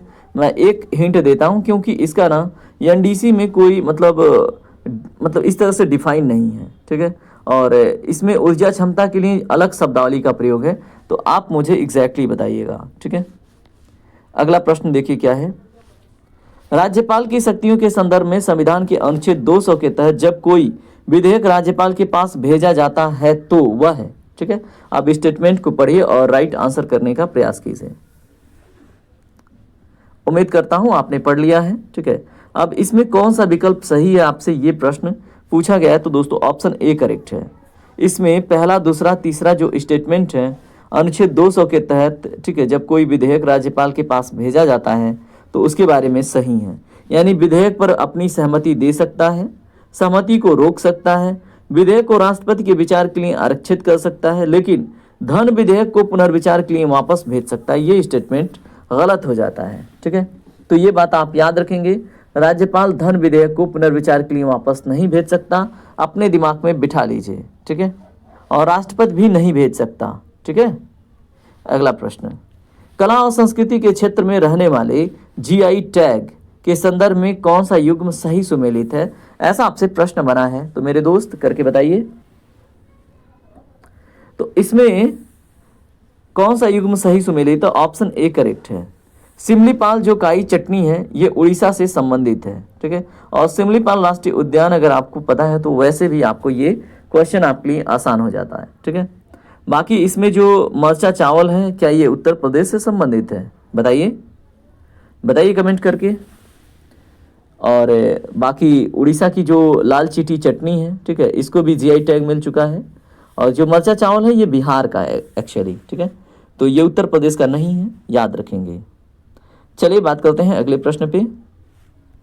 नारकोटिक्स कंट्रोल ब्यूरो के बारे में प्रश्न है और कुछ स्टेटमेंट हैं, उनके ऊपर आपको विचार करना है। तो दोस्तों इसमें सही बात की जा रही है, तो दोनों के दोनों स्टेटमेंट करेक्ट हैं। यह गृह मंत्रालय के अधीन काम करने वाली भारत की प्रमुख केंद्रीय ड्रग प्रवर्तन एजेंसी है, ठीक है। और ये narcotic drugs and psychotropic substance अधिनियम 1985 के तहत स्थापित एक वैधानिक निकाय है, ठीक है। तो वैधानिक निकाय है ये याद रखना है, और गृह मंत्रालय के अधीन है, ये बहुत इंपॉर्टेंट है दोनों पॉइंट, ठीक है। नारकोटिक्स कंट्रोल ब्यूरो के बारे में तो याद रखेंगे। और बाकी चीज़ें तो आपने देख ली। इसकी स्थापना एनडीपीएस के अंतर्गत हुई थी, यानी कि narcotics drugs and psychotropic substance के रूप में, ठीक है। और ये 1985 का एक्ट था। अगला प्रश्न देखिए क्या है। शून्य उत्सर्जन लक्ष्य के संदर्भ में मीथेन उत्सर्जन के बारे में क्या सही है? वीडियो रोकिए। चलिए, उम्मीद करता हूं आपने रोक के आंसर कर दिया है। राइट आंसर है ऑप्शन ए, केवल 1 और 2 इसमें करेक्ट हैं। किसके बारे में? नेट जीरो के बारे में। बाकी स्टेटमेंट 3 गलत क्यों है भाई, जानना जरूरी है ना। तो यहाँ पे स्टेटमेंट 3 क्या है? भारत ने ग्लोबल मीथेन प्लेज पर हस्ताक्षर किए हैं, ये बात गलत है। भारत ने ग्लोबल मीथेन प्लेज पे हस्ताक्षर नहीं किए हैं, याद रखिएगा। बाकी मीथेन का वातावरण में जीवन काल कार्बन डाइऑक्साइड की तुलना में कम होता है, लेकिन प्रभाव अधिक होता है। ग्लोबल वार्मिंग क्षमता के मामले में मीथेन जो है वो कार्बन डाइऑक्साइड की तुलना में अधिक शक्तिशाली है, मैंने आपको बता दिया। ठीक है, अगला प्रश्न देखिए इकोनॉमिक्स से है। राजकोषीय घाटा यानी फिस्कल डेफिसिट और भारत के मध्यम अवधि की राजकोषीय नीति के संदर्भ में कुछ स्टेटमेंट हैं, इनके ऊपर आप विचार कीजिए। उम्मीद करता हूं आपने विचार कर लिया है और अपना आंसर आपने लिख लिया है। ठीक है, अब इसका जो राइट आंसर है दोस्तों वो है ऑप्शन बी। ठीक है, इसमें आपका ऑप्शन बी करेक्ट है। केवल 1 और 2 स्टेटमेंट ये करेक्ट हैं। स्टेटमेंट 1 क्या है? राजकोषीय घाटा सरकार की कुल उधारी यानी टोटल बोरिंग्स आवश्यकताओं को दर्शाता है। ठीक है, याद रखेंगे। उसके बाद दोस्तों दूसरा स्टेटमेंट है, केंद्र सरकार ने वित्तीय वर्ष 2025-26 तक राजकोषीय घाटा को सकल घरेलू उत्पाद का कितना रखा था लक्ष्य? 4.5%, लेकिन 2026-27 में कितना रखा है? 4.3%। ये बात आपको अब याद रखना है 2026-27 के लिए 4.3% जीडीपी का। ठीक है, बाकी इसमें जो कैपिटल जो एक्सपेंडिचर है इसमें वृद्धि से राजकोषीय घाटा कम होता है, ये बात गलत है। ठीक है, सरासर गलत बात है। पूंजीगत व्यय से बुनियादी ढांचा बनता है जिससे शुरू में घाटा बढ़ता है, कम नहीं होता। ठीक है, तो ये बात आप याद रखेंगे। क्वेश्चन नंबर 42 देखिए, बहुत ही इंपॉर्टेंट क्वेश्चन है। न्यूनतम समर्थन मूल्य यानी मिनिमम सपोर्ट प्राइस और हालिया कृषि नीतियों के संदर्भ में कुछ स्टेटमेंट आपको दिए गए हैं, आपको विचार करना है। विचार कीजिए। उम्मीद करता हूं आपने विचार कर लिया। अब विचार की घड़ी समाप्त हुई। राइट आंसर है दोस्तों इसमें ऑप्शन बी, यानी कि दिए गए तीनों स्टेटमेंट में कितने सही हैं? तो केवल 2 स्टेटमेंट। और 2 स्टेटमेंट कौन कौन से सही हैं ये आपको मैं बताता हूं। ठीक है, क्योंकि ये जानकारी भी होनी जरूरी है। तो दोस्तों इसमें स्टेटमेंट 1 और स्टेटमेंट 2 करेक्ट है, स्टेटमेंट 3 इनकरेक्ट है। अब क्यों इनकरेक्ट है ये आप जान लीजिए। केंद्र सरकार सभी अनुसूचित बागवानी फसलों के लिए अनिवार्य रूप से एमएसपी प्रदान करती है, ये बात गलत है। ठीक है, और गलत क्यों है? क्योंकि सभी बागवानी जो फसलें हैं, फल सब्जी फसलों के लिए एमएसपी अनिवार्य नहीं है यहाँ पे, जबकि सभी शब्द का प्रयोग किया गया है। ठीक है, बाकी एमएसपी की घोषणा जो है वो कौन करता है? तो दोस्तों आर्थिक मामलों के कैबिनेट समिति करती है, यानी सीसीए करती है। लेकिन उसके लिए कितना मूल्य निर्धारित होगा वो सीएसीपी सिफारिश करता है। ठीक है, तो ये बातें आपको दोनों अंतर याद रखनी है। वर्तमान में एमएसपी को उत्पादन की जो व्यापक लागत है वो A2+FL के कम से कम 1.5 गुने पर निर्धारित किया जाता है। ठीक है, तो ये बात भी सही है, A2+FL के 1.5 गुने पर। देखिए यहाँ पे इन डिटेल में समझाऊंगा नहीं क्योंकि ये टेस्ट है। ठीक है, तो जितना मिल रहा है उतना ही ग्रहण कीजिए। अगला प्रश्न यहाँ पे देखिए, डायरेक्ट बेनिफिट ट्रांसफर के रिस्पेक्ट में क्वेश्चन है और आपको पता है इसका कितना महत्व है और सामाजिक सशक्तिकरण के संदर्भ में भी है। तो निम्नलिखित में से कुछ स्टेटमेंट हैं और आपको देखना है और बताना है इसकी व्यापक सफलता में सहायक रहे हैं डीबीटी और सामाजिक सशक्तिकरण में। तो कौन कौन से स्टेटमेंट करेक्ट हैं? दोस्तों ऐसे प्रश्न आपको ना एग्जामिनर देता है कि आप अपने बुद्धि का प्रयोग कीजिए। ठीक है, तो इसमें जो राइट आंसर है वो आपका क्या होगा? Option B. केवल 1 और 2 स्टेटमेंट करेक्ट हैं, बाकी इसमें जो तीसरा है वो गलत है। ठीक है, तो आपने 43 का आंसर भी देख लिया। अब इसमें तीसरा स्टेटमेंट गलत क्यों है? यहाँ पे क्या है? सभी कल्याणकारी योजनाओं के लिए अनिवार्य रूप से स्मार्टफोन के उपयोग की आवश्यकता होती है। तो दोस्तों ऐसा नहीं है। अगर हम बात करें तो डायरेक्ट बेनिफिट ट्रांसफर के लिए स्मार्टफोन अनिवार्य नहीं है और बैंक खाता और आधार मुख्य है इसमें। ठीक है, तो ये बात आपको पता चल गई। बाकी लाभार्थियों की पहचान के लिए आधार का उपयोग करके लीकेज को कम करना, ये बिल्कुल सही बात है। डायरेक्ट बेनिफिट ट्रांसफर में बिचौलियों की भूमिका को समाप्त करना और सीधे बैंक खाते में भुगतान को सुनिश्चित करना, ये भी बिल्कुल सही बात है। ठीक है, चलिए बात करते हैं अगले प्रश्न पे। हाल ही में चर्चा में रहे सॉवरेन ग्रीन बॉन्ड की बात हो रही है, उसके संदर्भ में स्टेटमेंट है, आप विचार कीजिए।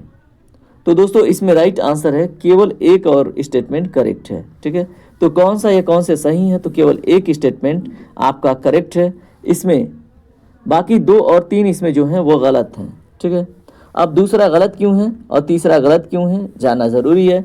दूसरा है क्या, इन बॉन्ड से प्राप्त आय का उपयोग 25 मेगावाट से अधिक की बड़ी जल विद्युत परियोजनाओं के लिए, ठीक है, किया जा सकता है इनका उपयोग। तो दोस्तों इसमें क्या है, अगर हम बड़ी जल विद्युत परियोजनाओं को ग्रीन नहीं माना जाता है, ठीक है, तो ये बात सही है और यहाँ पे ग्रीन बॉन्ड की बात की गई है, तो ये आपका स्टेटमेंट इस दृष्टिकोण से क्या हो जाता है, गलत हो जाता है। ठीक है, बाकी जो ये बॉन्ड है केवल घरेलू निवेशकों के लिए उपलब्ध हैं और विदेशी संस्थागत निवेशक इसमें निवेश नहीं कर सकते हैं, ऐसी बात है।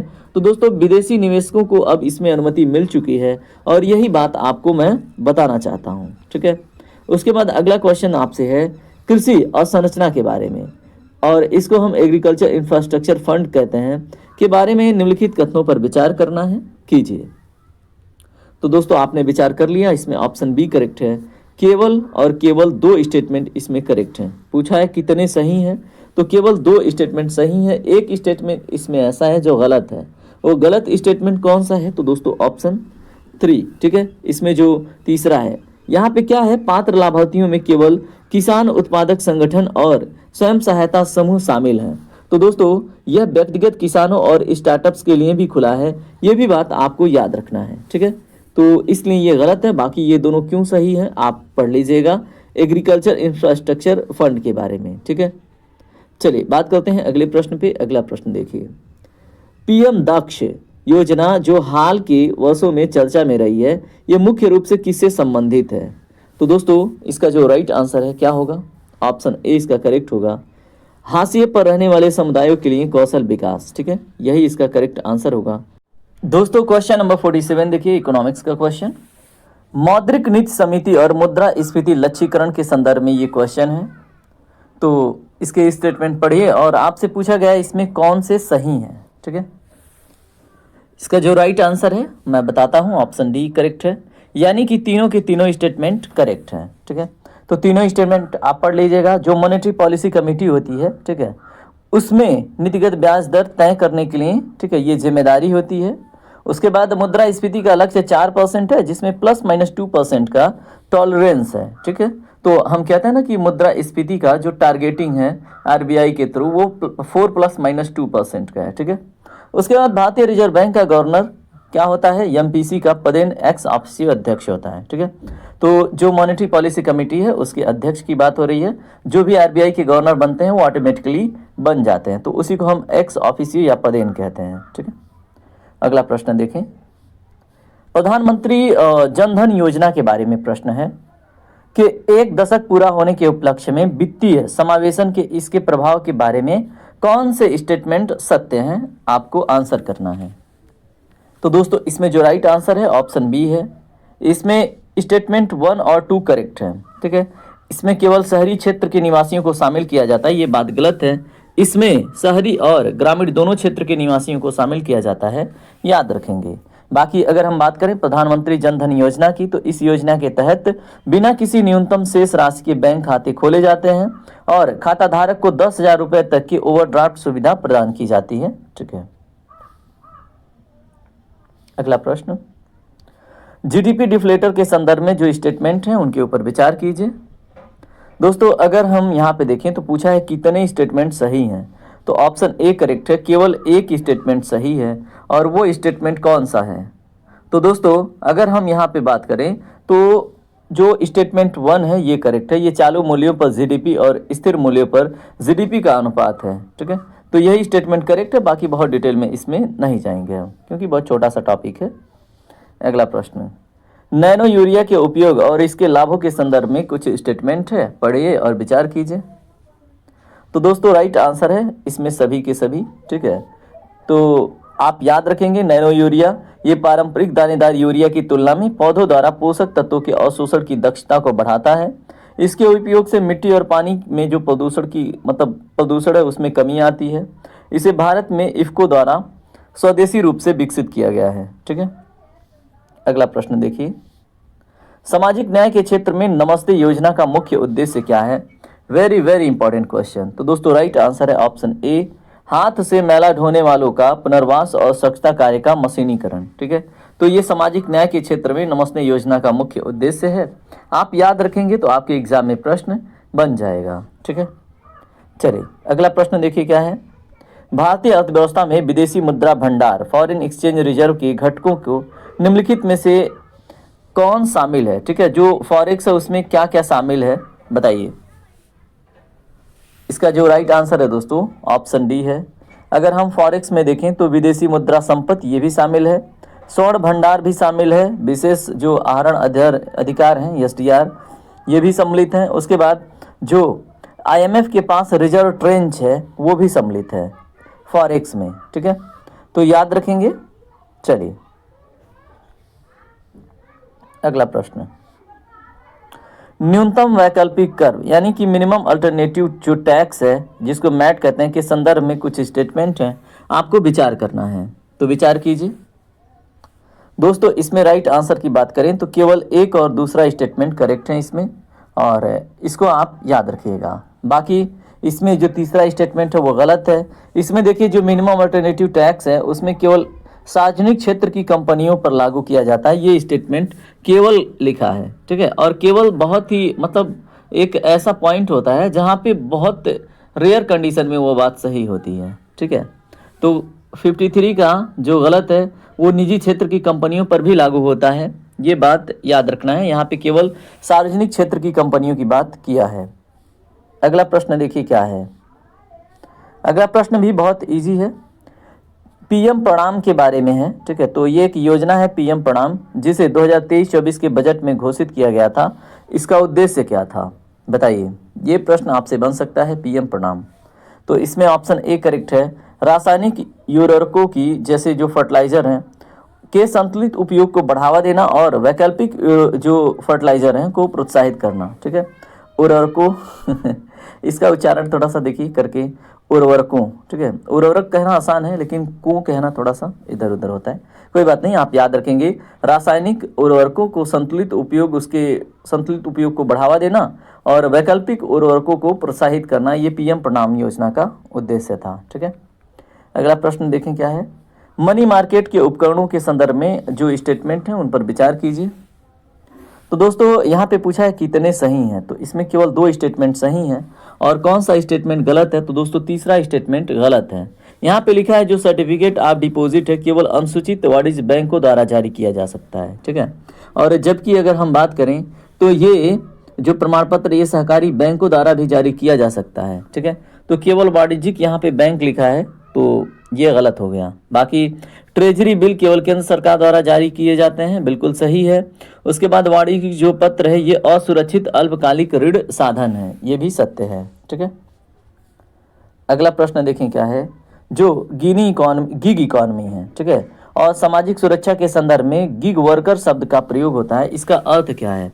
Very very important question. तो दोस्तों राइट आंसर है ऑप्शन ए, वे श्रम की जो पारंपरिक नियोक्ता कर्मचारी संबंध के बाहर काम करते हैं। ठीक है, तो उन्हें हम गिग वर्कर कहते हैं। ठीक है, जो पारंपरिक जो नियोक्ता कर्मचारी हैं उनके संबंध के बाहर जो कार्य करते हैं उनको गिग वर्कर कहते हैं, याद रखिएगा। व्यावहारिकता अगर इसको समझना हो तो देखिए, आपने सुना होगा कोई ठेकेदार ठेका लेता है और कुछ लोगों को हायर करता है काम कराने के लिए। ठीक है, तो जो वर्करों को हायर किया जाता है ना काम करने के लिए, उन्हीं को दोस्तों हम गिग वर्कर कहते हैं। वो परमानेंट नहीं होते हैं, टेम्परेरी वर्कर होते हैं। ठीक है, तो ये बात आपको याद रखना है। तो 3 बार तो हो गया। ठीक है, तो बताइए दोस्तों कैसे चलिए अगला प्रश्न देखिए क्या है, राष्ट्रीय कृषि बाजार की बात करें उसके संदर्भ में जो ई नाम है, ठीक है, वही है राष्ट्रीय कृषि बाजार के संदर्भ में कुछ कथन है, उसके ऊपर विचार करना है। अब आप विचार कीजिए, आपका विचार करने का समय सीमा समाप्त हुआ। इसमें जो ऑप्शन ए है वो करेक्ट है। ठीक है, इसमें ऑप्शन जो स्टेटमेंट 1 है और 2 है ये करेक्ट है, बाकी तीसरा स्टेटमेंट गलत है। किसानों के लिए इस पोर्टल पर पंजीकरण करना और व्यापार करना अनिवार्य है, तो ये बात गलत लिख दी गई है। ठीक है, तो आप याद रखेंगे। ठीक है, चलिए अब इसमें तो आपने देख लिया और स्वैच्छिक है, ये अनिवार्य नहीं है, बस यही बात। बाकी ये कृषि वस्तुओं के लिए एक Akhil Bharatiya electronic trading portal है, ये भी सही बात है। और इसका उद्देश्य किसानों के लिए एक राष्ट्र एक बाजार सुनिश्चित करना, ये भी सही बात है। ठीक है, अगला प्रश्न देखें क्या है। पीएम सूरज पोर्टल जो हाल ही में लॉन्च किया गया था, इसका प्राथमिक लक्ष्य क्या है? तो मेरे दोस्त, इसका राइट आंसर क्या होगा आप मुझे कमेंट करके बताएंगे तो मुझे प्राउड महसूस होगा। ठीक है, प्राउड फील होगा कि हाँ आप बहुत अच्छा कर रहे हैं। ठीक है, तो इसमें ऑप्शन ए आपका करेक्ट है। पीएम सूरज का जो लक्ष्य है वो वंचित वर्ग SC ST OBC के उद्यमियों को ऋण सहायता और वित्तीय सहायता प्रदान करना। ठीक है, ये है पीएम सूरज का लक्ष्य। अगला प्रश्न, जो एंजल टैक्स है उसके संदर्भ में, ठीक है, हाल के बजट यानी 2024-25 की बात है, चर्चा में रहा है। ठीक है, तो आपको विचार करना है इन दिए गए स्टेटमेंट को। आप स्टेटमेंट को विचार करके अपना आंसर कमेंट करें। तो दोस्तों, इसमें जो राइट आंसर है ऑप्शन बी है। केवल 1 और 2 स्टेटमेंट आपके करेक्ट हैं, यानी कि जो एंजल टैक्स है उसके संदर्भ में स्टेटमेंट 3 जो है वो गलत है। यह कर केवल विदेशी प्रत्यक्ष निवेश पर लागू होता है, ये बात सरासर गलत है। ठीक है, क्यों गलत है? क्योंकि ये पहले घरेलू निवेशकों पर भी लागू था, ये बात आपको याद रखनी है। ठीक है, तो पहले से लागू है, ये मतलब आप याद रखेंगे। ठीक है, बाकी इसमें क्या लिखा है, केवल विदेशी प्रत्यक्ष निवेश पर लागू था, तो ये गलत बात। उसके बाद, यह एक गैर सूचीबद्ध कंपनी द्वारा अपनी उचित बाजार मूल्य से अधिक कीमत पर शेयर जारी करके प्राप्त निवेश पर लगाया जाने वाला कर था। ठीक है, जिसको हम एंजल टैक्स कहते हैं। हाल ही में बजट में घरेलू और विदेशी दोनों निवेशकों के लिए एंजल टैक्स को समाप्त कर दिया गया है, ये भी बात सत्य है। ठीक है, तो पहले ये घरेलू लोगों के लिए था और ये विदेशी केवल लिखा है यहाँ पे, केवल विदेशियों के लिए था, तो दोनों बात गलत है। चलिए बात करते हैं अगले प्रश्न पे। जो श्री अन्न है जिसे भारत सरकार द्वारा बढ़ावा दिया जा रहा है, मुख्य रूप से किससे संदर्भित है? Very very important question. तो दोस्तों, राइट आंसर है मोटे अनाज। ठीक है, तो मोटे अनाजों को श्री अन्न कह के संबोधित किया जा रहा है और इनको बढ़ावा दिया जा रहा है, क्योंकि ये क्लाइमेटिक रेजिस्टेंस होते हैं, मतलब इनके ऊपर जलवायु का बहुत विषम प्रभाव नहीं पड़ता और ये हमारे शरीर के लिए बहुत ही ज़्यादा फायदेमंद होते हैं। ठीक है, अगला प्रश्न है, जनरेटिव AI और लार्ज लैंग्वेज मॉडल्स, ठीक है, के संदर्भ में कुछ स्टेटमेंट हैं और इनके ऊपर विचार करना है और बहुत ही हाईलाइटेड मुद्दा है, तो आपको इसके बारे में पता होना चाहिए। इसमें ना दोस्तों सारे के सारे स्टेटमेंट करेक्ट हैं। ठीक है, अब ये मॉडल जो है ये डीप लर्निंग और न्यूरल नेटवर्क का उपयोग करके नया डेटा उत्पन्न करते हैं। ठीक है, बिल्कुल सही बात है, जनरेटिव AI और लार्ज लैंग्वेज मॉडल्स की बात हो रही है। ठीक है, और जो हेलुसिनेशन है ये एक घटना है जहां AI मॉडल आत्मविश्वास के साथ गलत जानकारी प्रस्तुत करता है, ये भी बात सही है। ठीक है, और भारत का अपना पहला AI भाषा मॉडल कृत्रिम, ठीक है, उसका नाम क्या है? कृत्रिम। भारत का अपना पहला AI भाषा मॉडल जिसका नाम है कृत्रिम या तो कृत्रिम। ठीक है, चलिए अगला प्रश्न देखते हैं। अगला प्रश्न क्या है, भारतीय अंतरिक्ष स्टेशन और इसरो के आगामी मिशनों के संदर्भ में कुछ स्टेटमेंट है, आप इनके ऊपर विचार कीजिए और कितने स्टेटमेंट सही हैं ये आपसे प्रश्न है। तो दोस्तों विचार कर लिया आपने? तो दोस्तों सभी के सभी इसमें स्टेटमेंट की अगर बात करें तो सही हैं, तीनों के तीनों। ठीक है, अब यहाँ पे देखिए, भारत ने 2035 तक का अपना अंतरिक्ष स्टेशन स्थापित करने का लक्ष्य रखा है, ये बात हमें पता होना चाहिए। ठीक है, और जो गगनयान मिशन है इसके तहत भेजे जाने वाले व्योम मित्र, ठीक है, एक महिला रोबोट अंतरिक्ष यात्री है, ये भी बिल्कुल सत्य है और ये भी हमें पता होना चाहिए। ठीक है, उसके बाद चंद्रयान 4 मिशन का मुख्य उद्देश्य चंद्रमा से नमूने वापस लाना है, ये भी बात सत्य है। ठीक है, चलिए अगला प्रश्न देखिए क्या है दोस्तों। अगला प्रश्न है जीन एडिटिंग के बारे में। ठीक है, और ये बड़ा फ्रिक्वेंटली पूछे जाने वाला UPSC का बड़ा फेवरेट टॉपिक है। ठीक है, देखिए आज होली है और चारों तरफ धूम धड़का मचा हुआ है। तो जीन एडिटिंग और CRISPR-Cas9 तकनीकी के संदर्भ में, जिसे हाल ही में सिकल सेल एनीमिया के इलाज के लिए मंजूरी मिली है, निम्नलिखित कथनों पर विचार करना है। ठीक है, तो ये बड़ा ही फेवरेबल क्वेश्चन है और बार बार पूछा जाता है। तो इसमें जो राइट आंसर है दोस्तों वो है ऑप्शन डी, ठीक है। सभी के सभी स्टेटमेंट करेक्ट है। क्रिस्पर जो टेक्नोलॉजी है ये बैक्टीरिया की प्राकृतिक रक्षा प्रणाली पर आधारित है, ठीक है। और जो Cas9 है एक आणविक कैंची है, मॉलिक्यूलर सीजर है और उसकी तरह कार्य करता है और डीएनए को विशिष्ट स्थानों पर काटता है, ठीक है। तो Cas9 क्या है, एक मॉलिक्यूलर सीजर की तरह कार्य करने वाला एक मतलब जैविक आप कह लें कि इंस्ट्रूमेंट है, ठीक है। और सिकल सेल रोग और थैलेसीमिया के लिए कैसगेवी पहल अनुमोदित जीन एडिटिंग थेरेपी है। नाम याद रखेंगे कैसगेवी, ठीक है। चलिए अगला प्रश्न देखते हैं। अगला प्रश्न क्या है, क्वांटम कंप्यूटिंग और भारत के राष्ट्रीय क्वांटम मिशन, ठीक है, के संदर्भ में कुछ स्टेटमेंट है और यहाँ पे क्या है क्यूबिट्स के बारे में कुछ कहा गया है। तो इसमें क्या सही है, तो क्वांटम कंप्यूटिंग और नेशनल क्वांटम मिशन के संदर्भ में जो क्यूबिट्स है उसके बारे में क्या सही है, ऐसा प्रश्न है। तो दोस्तों इसका राइट आंसर क्या है, तो इसमें तीनों के तीनों स्टेटमेंट करेक्ट हैं, ठीक है। तो पारंपरिक बिट्स के विपरीत जो क्यूबिट्स हैं ये सुपर पोजिशन के कारण एक साथ 0 और 1 दोनों स्थितियों में रह सकते हैं, ठीक है। तो ये इसकी विशेषता है किसकी, क्यूबिट्स की।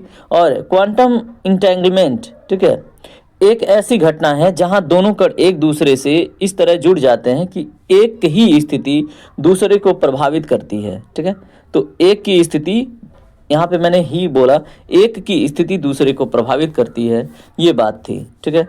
क्वांटम कंप्यूटर सामान्य कंप्यूटर की तुलना में कम तापमान पर काम करते हैं, ये भी बात सत्य है, ठीक है। तो याद रखेंगे तो हमारे क्वेश्चन आसान हो जाएंगे। देखिए सारे प्रश्न सच में बहुत महत्वपूर्ण है, तो ध्यान से देखिएगा। एंटी माइक्रोबियल रेजिस्टेंस की बात हो रही है, ठीक है। तो एंटी माइक्रोबियल रेजिस्टेंस के संदर्भ में निम्नलिखित में से कौन सा कथन सही है उसके ऊपर विचार कीजिए। तो देख लीजिए, इसका जो राइट आंसर है दोस्तों वो है आपका ऑप्शन डी, यानी कि तीनों के तीनों स्टेटमेंट इसमें करेक्ट हैं। देखिए जब हम एंटी माइक्रोबियल रेजिस्टेंस की बात करते हैं ये तब होता है जब बैक्टीरिया वायरस और कवक दवाओं के प्रति प्रतिक्रिया करना बंद कर देता है, ठीक है। क्या होता है, जब बैक्टीरिया वायरस और कवक दवाओं के प्रति प्रतिक्रिया करना बंद कर देते हैं तो इसको हम बोलते हैं एंटी माइक्रोबियल रेजिस्टेंस, ठीक है। पशुपालन में एंटीबायोटिक दवाओं का अत्यधिक उपयोग एमआर का एक प्रमुख कारण है, ठीक है। उसके बाद भारत ने एंटी माइक्रोबियल रेजिस्टेंस से निपटने के लिए ऑपरेशन अमृत शुरू किया है, ठीक है। अगला प्रश्न देखें, हाल ही में समाचारों में रहे लिम्फेटिक फाइलेरिया या हाथी पांव रोग के बारे में क्या सत्य है। तो स्टेटमेंट आपके सामने है, आप पढ़िए, मुझे भी बताइए। तो इसमें दोस्तों राइट आंसर है आपका ऑप्शन सी, सभी के सभी, ठीक है। तो या आप देख लेंगे, यह एक उपेक्षित उष्णकटिबंधीय रोग है जो परजीवी कृमियों के कारण होता है, ठीक है। और यह क्यूलेक्स मच्छरों के काटने से फैलता है, क्यूलेक्स याद रखेंगे। भारत ने 2027 तक इस बीमारी को खत्म करने का लक्ष्य भी रखा है, ठीक है। तो याद रखेंगे लिम्फेटिक फाइलेरिया के बारे में। ग्रीन हाइड्रोजन और इलेक्ट्रोलाइजर के संदर्भ में कौन सा स्टेटमेंट सही है, दिए गए स्टेटमेंट पर विचार करना है और कौन कौन से सही हैं बताना है। तो दोस्तों राइट आंसर इसमें क्या होगा, इसमें देखिए जो पहला और दूसरा स्टेटमेंट है ना वो करेक्ट है, यानी कि आपका ऑप्शन ए करेक्ट होगा, ठीक है। ग्रीन हाइड्रोजन का उत्पादन पानी के इलेक्ट्रोलिसिस माध्यम से होता है जिसमें नवीकरणीय ऊर्जा का उपयोग किया जाता है। ग्रे हाइड्रोजन का उत्पादन प्राकृतिक गैस से होता है जिसमें कार्बन कैप्चर शामिल नहीं होता। बाकी तीसरा स्टेटमेंट गलत है। नेशनल ग्रीन हाइड्रोजन मिशन का लक्ष्य 2030 तक प्रति वर्ष 50 मिलियन मीट्रिक टन उत्पादन क्षमता हासिल करना है। तो ये बात गलत है। क्यों गलत है दोस्तों, क्योंकि यहाँ पे जो लक्ष्य है वो 50 मैट्रिक टन नहीं बल्कि 5 मिलियन मैट्रिक टन की बात है, ठीक है। तो यहाँ पे 50 लिखना गलत है, ये 5 मिलियन मैट्रिक टन है, ठीक है। तो ये कन्फ्यूजन हो जाता है एग्जाम में हमको। अगला प्रश्न, जो 6G टेक्नोलॉजी है और जो टेराहर्ट्ज फ्रिक्वेंसी है उसके संदर्भ में 6G के संभावित लाभ क्या है, ऐसा प्रश्न है आपसे। तो ऑप्शन पढ़िए और बताइए। दोस्तों इसमें ऑप्शन बी करेक्ट है, ठीक है। 5G की तुलना में ये 100 गुना अधिक डेटा की गति से चलेगा और अल्ट्रा लो लेटेंसी, ठीक है, जो रिमोट सर्जरी के लिए उपयुक्त है। उसके ऊपर भी काम करेगा। ठीक है, तो अल्ट्रा लो लेटेंसी जो रिमोट सर्च, चलिए ठीक है, ये बात आपने जान ली। अगला प्रश्न देखिए क्या है। दुर्लभ पृथ्वी तत्व रेयर अर्थ जो एलिमेंट्स हैं के संदर्भ में जिनका उपयोग इलेक्ट्रॉनिक्स और रक्षा में किया जाता है, विचार कर कीजिए। तो दोस्तों क्वेश्चन नंबर 69 का राइट आंसर क्या है, कमेंट कीजिए। ऑप्शन डी क्या है, ऑप्शन बी इसका करेक्ट होगा 69 का, 2 3। ठीक है, तो जो रेयर अर्थ एलिमेंट्स हैं ये क्या है, नियोडीमियम है, और इनका उपयोग हाइब्रिड वाहनों के लिए शक्तिशाली चुंबक बनाने में काम आता है। मैंने इसके पहले आपको बताया था एक टेस्ट में कि जो ग्रीनलैंड है, ठीक है, उसमें क्या है कि यही जो नियोडीमियम है, ऐसे ही प्रकार के रेयर अर्थ मटेरियल पाए जाते हैं, और वो आता है डेनमार्क के कंट्रोल में, लेकिन उसके ऊपर दावा अब यूएसए करना स्टार्ट कर दिया है। ठीक है, और उसके बाद दोस्तों अगर हम बात करें, भारत ने खनिज विदेशी इंडिया लिमिटेड के माध्यम से महत्वपूर्ण खनिजों की जो सप्लाई है वो सुरक्षित करने की योजना बनाई है। ठीक है, बाकी ये तत्व प्राकृतिक में अत्यंत दुर्लभ है और केवल चीन में पाए जाते हैं, ये बात गलत है। ठीक है, तो ये कहाँ पे पाए जाते हैं, ये केवल चीन में नहीं है, ये दुनिया भर में है। ठीक है, चीन का प्रसंस्करण यहाँ पे ज़्यादा है, मतलब प्रोसेसिंग ज़्यादा करता है चीन। अगला प्रश्न, परमाणु ऊर्जा, न्यूक्लियर एनर्जी और स्मॉल जो मॉड्यूलर रिएक्टर्स है, ठीक है, उसके संदर्भ में कुछ स्टेटमेंट हैं, उनके ऊपर विचार करना है। तो दोस्तों तीनों के तीनों स्टेटमेंट यहाँ पे करेक्ट हैं। जो स्मॉलर, ठीक है, जो स्मॉल मॉड्यूलर रिएक्टर्स हैं, ठीक है, उनकी क्षमता 300 मेगावाट प्रति यूनिट तक की होती है, ये बात हमको पता होना चाहिए। उसके बाद इन्हें कारखानों में निर्मित किया जाता है और साइट पर स्थापित किया जा सकता है, ये भी बात सत्य है। ये पारंपरिक परमाणु रिएक्टरों की तुलना में अधिक सुरक्षित और कम खर्चीले माने जाते हैं, ये भी बात सत्य है। अगला प्रश्न देखिए क्या है, मानव शरीर में जो माइक्रोप्लास्टिक्स हैं उनकी उपस्थिति के संदर्भ में निम्नलिखित स्टेटमेंट पर विचार कीजिए। देखिए माइक्रोप्लास्टिक आजकल बहुत चर्चा में, कॉस्मेटिक्स हुआ, हम पानी के बॉटल से, मतलब प्लास्टिक के बॉटल से पानी पीते हैं, चिप्स विप्स जो कुछ भी खाते हैं, ठीक है, तो उसमें माइक्रोप्लास्टिक का अंश कहीं ना कहीं थोड़ा बहुत तो संचित हो ही जाता है, और वो हम शरीर में लेते हैं, और ये बहुत ही हेल्थ कंसर्न का विषय है। तो यहाँ पे दिए गए ऑप्शन के ऊपर विचार कीजिए। उम्मीद करता हूँ आपने विचार करके आंसर ट्रिक कर लिया है, ऑप्शन डी आपका करेक्ट है। ठीक है, तो माइक्रोप्लास्टिक 5 मिलीमीटर से कम व्यास वाले प्लास्टिक के कण होते हैं, और हाल के शोध में मानव रक्त, फेफड़ों और यहाँ तक कि जो प्लेसेंटा है में भी माइक्रोप्लास्टिक्स पाए गए हैं। देखिए प्लेसेंटा, ठीक है, समझ रहे हैं, प्लेसेंटा मतलब शरीर का एकदम प्रमुख तत्व है प्लेसेंटा, और उसमें नया जीवन देने की क्षमता होती है प्लेसेंटा में। ठीक है, और बताइए नए आर्गन उत्पादित करने की क्षमता होती है दोस्तों, उसमें भी ये प्रभाव डाल रहा है। समझ रहे हैं किस हद तक ये शरीर में अंतःस्रावी अवरोधकों के रूप में भी ये कार्य कर सकते हैं। मतलब जो अंतःस्रावी होते हैं ना, हमारे अंदर कोई भी श्रवण होता है या फिर कोई भी संचयन होता है, उसमें ये अवरोधक का काम कर सकते हैं। जैसे हार्मोन का कोई सिक्रेशन होता है, या फिर किसी एंजाइम्स का, या फिर हमारे शरीर में मतलब कोई भी चीज़, ठीक है, चाहे विटामिन डी का सिंथेसिस हो रहा है, पता चले माइक्रोप्लास्टिक उसी को रोक रहा है, हम तो रिकेटस रोग या फिर हड्डियाँ टेढ़ी मेढ़ी हो जाएंगी, कमज़ोर हो जाएंगी। ठीक है,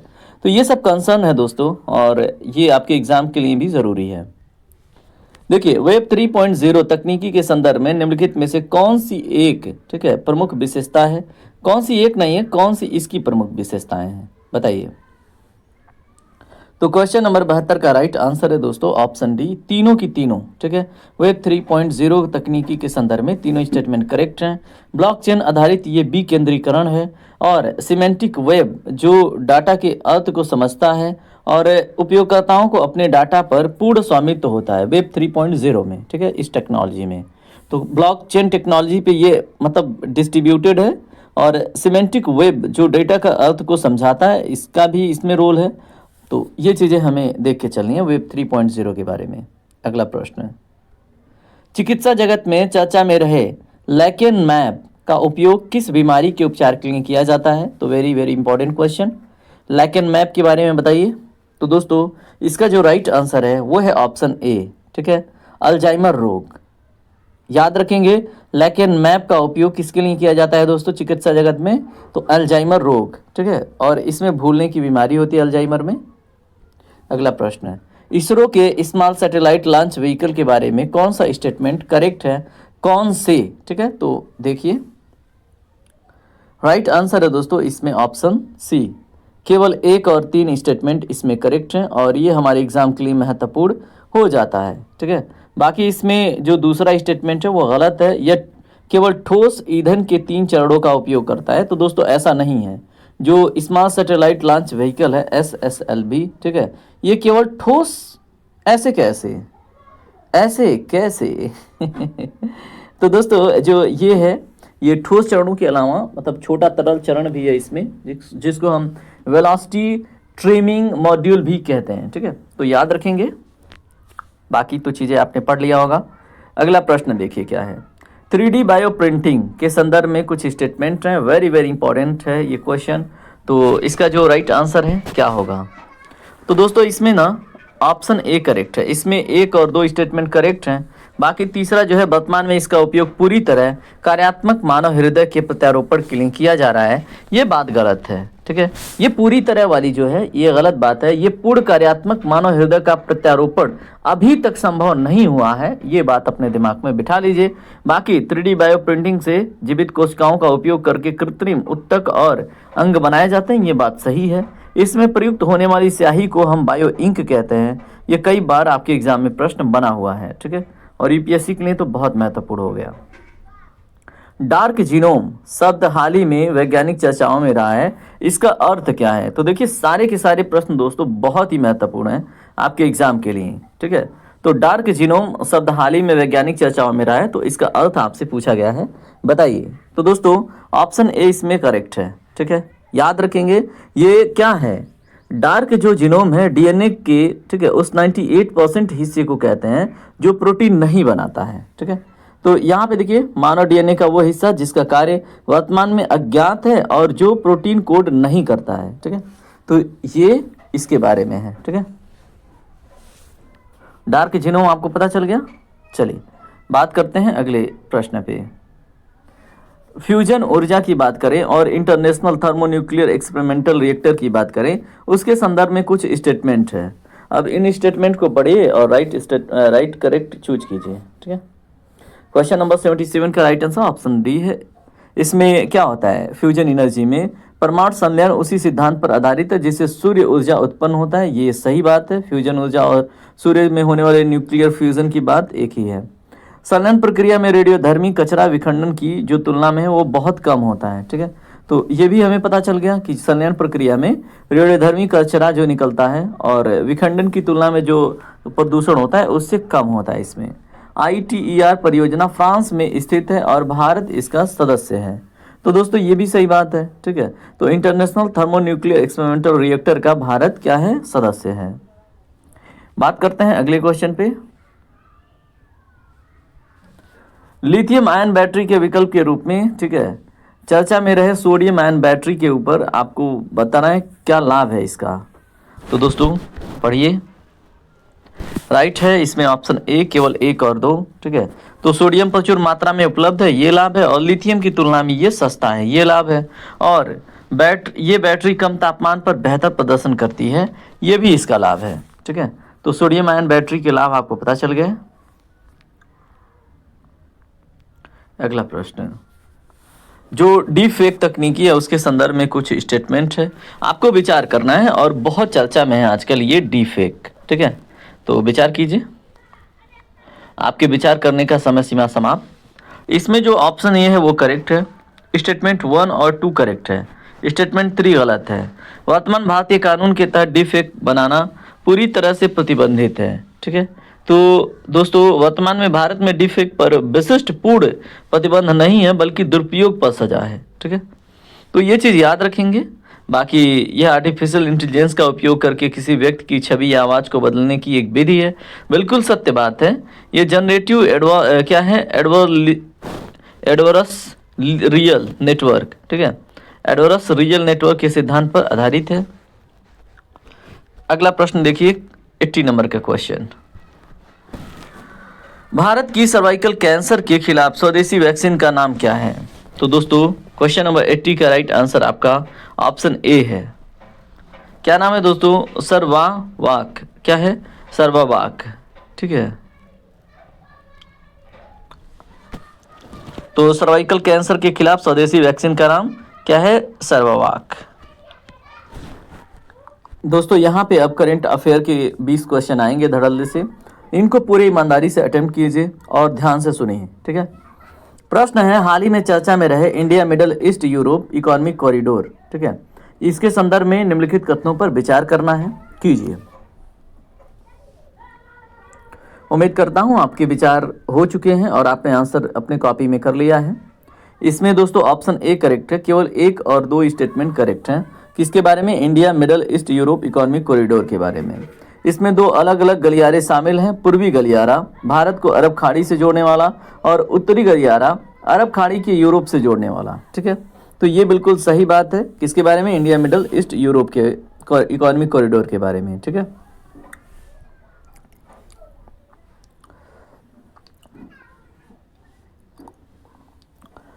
इस परियोजना में रेलवे, हाइड्रोजन पाइपलाइन और हाई स्पीड डेटा केबल बिछाना शामिल है, ये भी बिल्कुल सही बात है।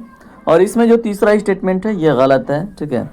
यह गलियारा पूरी तरह से स्वेज नहर के माध्यम से समुद्री व्यापार पर निर्भर को समाप्त कर देगा, ये बिल्कुल मतलब एक हास स्टेटमेंट है, ठीक है।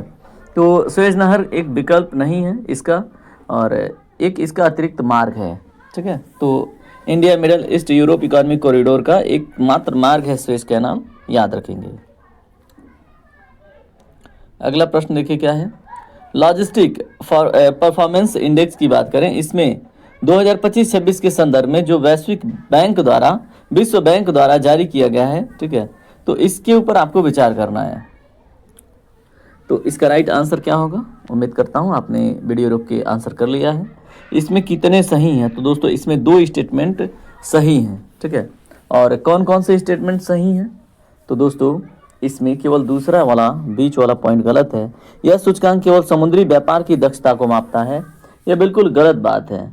ये केवल समुद्री दक्षता नहीं बल्कि सड़क हुए, रेल और सीमा शुल्क जो दक्षता है उसको भी मापता है। कौन? लॉजिस्टिक परफॉर्मेंस इंडेक्स, ठीक है। उसके बाद बाकी दोनों स्टेटमेंट, भारत ने पीएम गति शक्ति और नेशनल लॉजिस्टिक पॉलिसी के कारण अपनी रैंकिंग में सुधार किया, बिल्कुल सही है। और इसमें सीमा शुल्क, ठीक है, कस्टम्स, बुनियादी ढांचा और शिपमेंट की जो समयबद्धता जैसे कारक इसमें शामिल हैं, ठीक है, ये भी सत्य है। अगला प्रश्न देखिए क्या है। संघाई सहयोग संगठन, ठीक है, उसके संदर्भ में हाल ही के वर्षों में नए सदस्य शामिल हुए हैं, उनके ऊपर विचार करना है। तो क्वेश्चन नंबर 83 का राइट आंसर है ऑप्शन डी, ठीक है। तीनों के तीनों स्टेटमेंट आपको सही दिख रहा है, ठीक है। ईरान और बेलारूस के सबसे नए पूर्णकालिक सदस्य, उसके बाद का मुख्यालय जो एससीओ का मुख्यालय है वो चीन में स्थित है। उसके बाद दोस्तों अगर हम बात करें, भारत और पाकिस्तान 2017 में एक साथ इसके सदस्य बने थे, तो ये भी बात सत्य है, ठीक है। तो भारत और पाकिस्तान 2017 में दोनों एक ही साथ एससीओ के सदस्य बने थे। क्वेश्चन नंबर 84 देखिए, आपसे पूछा गया भारत सरकार द्वारा शुरू किए गए डिजिटल इंडिया भाषिणी मिशन का मुख्य उद्देश्य क्या है? तो दोस्तों इसका राइट आंसर क्या होगा? राइट आंसर है इसका दोस्तों, भारतीय भाषाओं में इंटरनेट सेवाओं और एआई आधारित अनुवाद को सुलभ बनाना। ग्लोबल साउथ की आवाज के रूप में भारत की भूमिका और voice of global south summit के संदर्भ में निम्नलिखित कथनों पर विचार कीजिए। तो दोस्तों इसमें ऑप्शन ए करेक्ट है, 1 और 2 इसमें करेक्ट हैं, ठीक है। तो आप इनको वीडियो रोक के पढ़ लीजिएगा। अगला प्रश्न, वन नेशन वन इलेक्शन के लिए गठित उच्च स्तरीय समिति की सिफारिश के संदर्भ में विचार करना है। तो दोस्तों इसमें केवल और केवल कितने स्टेटमेंट सही हैं? 2 स्टेटमेंट। कौन सा वाला स्टेटमेंट गलत है, ये आपसे प्रश्न पूछा गया है। तो इसमें जो तीसरा स्टेटमेंट है वो गलत है, ठीक है। यहाँ पे क्या है, पंचायत जो है, पंचायत या म्यूनसिपल भी उसी समय कराए जाने चाहिए जब लोकसभा के चुनाव हों, ये बात गलत है, ठीक है। तो याद रखेंगे, इनका जो चुनाव है दोस्तों लोकसभा के 100 दिन बाद कराने का प्रस्ताव है। अगला प्रश्न देखिए क्या है। अगला प्रश्न आपसे पूछा गया, हाल ही में चर्चा में रहे प्रोजेक्ट कुशा, इसका प्राथमिक उद्देश्य क्या है? तो दोस्तों इसका प्राथमिक उद्देश्य है लंबी दूरी की वायु रक्षा प्रणाली, ठीक है, एयर डिफेंस सिस्टम है, इसका मतलब विकास करना है प्रोजेक्ट कुशा का उद्देश्य, ठीक है। अगला प्रश्न क्या है, नाटो के संदर्भ में जिसने हाल ही में अपने 75 वर्ष पूरे किए हैं उनके बारे में स्टेटमेंट है, विचार कीजिए। तो दोस्तों विचार कीजिए, आपने विचार कर लिया। तो इसमें जो स्टेटमेंट 1 और 2 हैं वो करेक्ट हैं, याद रखिएगा। तीसरा स्टेटमेंट गलत है क्योंकि यूक्रेन नाटो का सदस्य नहीं है, ठीक है। तो ये बात आपको याद रखना है। अगला प्रश्न देखिए, नारी शक्ति वंदना अधिनियम, नारी शक्ति वंदना अधिनियम 128वीं इसकी कॉन्स्टिट्यूशनल अमेंडमेंट के तहत कुछ तो बात हुआ है, उसके संदर्भ में स्टेटमेंट है, आप विचार कीजिए, ठीक है। तो चर्चा का मतलब भाई विषय है, करंट अफेयर है। तो इसमें देखिए केवल बात करें तो 1 और 3 स्टेटमेंट करेक्ट है, ठीक है। तो याद रखेंगे, इसमें दूसरा स्टेटमेंट गलत है। अगला प्रश्न, ब्रिक्स समूह के विस्तार के बाद 2025-26 में इसके नए सदस्यों में कौन शामिल नहीं है? तो दोस्तों राइट आंसर है ऑप्शन सी, अर्जेंटीना इसमें सम्मिलित नहीं है, ठीक है। तो अर्जेंटीना ने ब्रिक्स में शामिल होने के निमंत्रण को आधिकारिक रूप से अस्वीकार कर दिया था, हमें पता होना चाहिए। अगला प्रश्न, भारत के नए आपराधिक कानूनों जैसे यहाँ पे देखिए new criminal law, BNS, BNSS, BSA के संदर्भ में भारतीय न्याय संहिता निम्नलिखित में से किसे प्रतिस्थापित किया है? तो बताइए इसके लिए किसे प्रतिस्थापित किया है? तो दोस्तों जो भारतीय दंड संहिता है आईपीसी 1860 का, उसी को, ठीक है। तो याद रखेंगे, डायरेक्ट प्रश्न बन जाएगा। अगला प्रश्न, जो मल्लिकार्जुन खड़गे समिति है और हाल ही में समाचारों में रहे वक्फ संशोधन विधेयक 2024, ठीक है, उसके संदर्भ में स्टेटमेंट है और आपको बताना है कि मुख्य चिंता इसका क्या है। वेरी वेरी इंपॉर्टेंट क्वेश्चन दोस्तों। तो राइट आंसर है ऑप्शन ए, वक्फ संपत्तियों के प्रबंधन है उसमें पारदर्शिता और सरकारी निगरानी बढ़ाना, ठीक है। तो इसका मुख्य चिंता है ये। अगला प्रश्न देखिए क्या है, जो सर्कुलर इकोनॉमी है उसके संदर्भ में G20 घोषणा पत्र में महत्व दिया गया है सर्कुलर इकोनॉमी के संदर्भ में। तो निम्नलिखित में से कौन से उसके मुख्य स्तंभ हैं, आपको बता रहा है। तो दोस्तों क्वेश्चन नंबर 93 का राइट आंसर है ऑप्शन डी, ठीक है। कचरे को कम करना, इसके बाद उत्पादों को पुनः उनका उपयोग करना, जो सामग्रियां हैं उनका पुनर्चक्रण, ठीक है। तो तीनों के तीनों सही हैं। अगला प्रश्न देखिए क्या है, मिशन लाइफ, ठीक है, लाइफ स्टाइल फॉर इन्वायरमेंट के संदर्भ में जिसे COP26 में भारत द्वारा प्रस्तावित किया गया था, विचार करना है। तो कीजिए मिशन लाइफ के बारे में, लाइफ स्टाइल फॉर इन्वायरमेंट के बारे में, ठीक है।